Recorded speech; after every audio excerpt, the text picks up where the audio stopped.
बिटिया के फ्यूचर के लिए जोड़ना है पैसा, कौन सी स्कीम में होगा ज्यादा मुनाफा? अगर आप बेटी के लिए मोटा फंड जुटाना चाहते हैं और इस मामले में पीपीएफ और एसएसवाई को लेकर कंफ्यूजन में हैं, तो यहां आपका कंफ्यूजन दूर हो सकता है। कैलकुलेशन से समझिए कौन सी स्कीम आपकी बेटी के लिए बेहतर हो सकती है। बेटा हो या बेटी, संतान हर किसी को प्यारी होती है, लेकिन बेटियों की शादी करके उन्हें भेजना होता है, इसलिए उनके जन्म के साथ ही बेटियों की पढ़ाई और शादी जैसी चिंताएं एक पिता को सताने लगती हैं। बचपन से ही बेटियों के तमाम खर्चों को पूरा करने के लिए माता पिता इन्वेस्टमेंट शुरू कर देते हैं। अगर आप अपनी बिटिया के लिए मोटा पैसा जमा करना चाहते हैं, तो आपको लॉन्ग टर्म वाली स्कीम में निवेश करना चाहिए। सरकार की ओर से खास तौर पर बेटियों के लिए सुकन्या समृद्धि योजना, सुकन्या समृद्धि स्कीम चलाई जाती है। ये स्कीम बेटी के फ्यूचर का ध्यान रखते हुए शुरू की गई है। वहीं पीपीएफ भी लंबे समय की स्कीम है, जिसमें निवेशक बच्चे के नाम से इन्वेस्ट कर सकते हैं और बड़ा फंड जुटा सकते हैं। पीपीएफ 15 साल में मैच्योर होती है और एसएसवाई 21 साल बाद। ऐसे में बेटी के लिए किस स्कीम को चुनना बेहतर होगा? अगर आप इस बारे में कंफ्यूज हैं, तो यहां जान लीजिए अपने मुनाफे की बात। सुकन्या समृद्धि योजना में आपको 15 साल तक ही निवेश करना होता है, लेकिन मैच्योरिटी अमाउंट आपको 21 साल बाद मिलता है।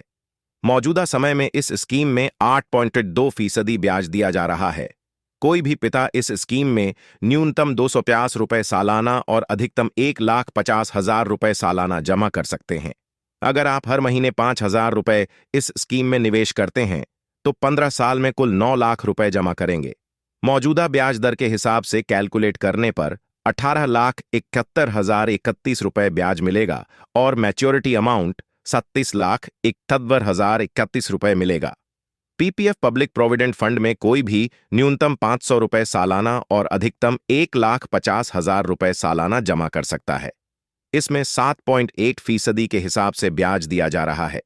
ये स्कीम 15 साल बाद मैच्योर होती है, लेकिन इसका ज्यादा फायदा लेने के लिए आप इस स्कीम को 5-5 साल के ब्लॉक में बढ़वा भी सकते हैं। पीपीएफ में अगर आप हर महीने 5,000 रुपए निवेश करते हैं, तो 15 साल में कुल 9 लाख रुपए जमा करेंगे। मौजूदा ब्याज दर के हिसाब से कैलकुलेट करने पर 15 सालों में निवेश पर कुल ब्याज 7,37,284 रुपए मिलेगा।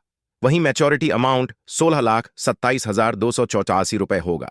अगर एक बार इसे 5 साल के लिए एक्सटेंड करवा दें और 5 साल और निवेश जारी रखें, तो 20 सालों में आपका कुल निवेश 12 लाख रुपए होगा। इस पर ब्याज 14,63,315 रुपए मिलेगा और 20 साल बाद मैच्योरिटी अमाउंट 26,63,315 रुपए मिलेगा।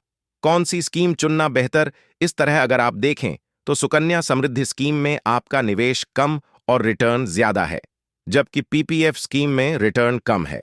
एक्सटेंड करने पर निवेश बढ़ रहा है, लेकिन रिटर्न फिर भी सुकन्या समृद्धि जितना नहीं है। ऐसे में अगर आप 21 साल तक इंतजार कर सकते हैं, तो बेटी के लिए सुकन्या समृद्धि में निवेश करना बेहतर होगा। लेकिन अगर आप ज्यादा लंबे समय तक नहीं रुक सकते, तो 15 साल वाली पीपीएफ स्कीम का चुनाव कर सकते हैं। टैक्स बेनिफिट दोनों स्कीम पर मिलता है। आप अपनी सहूलियत और सुविधा के हिसाब से चुनाव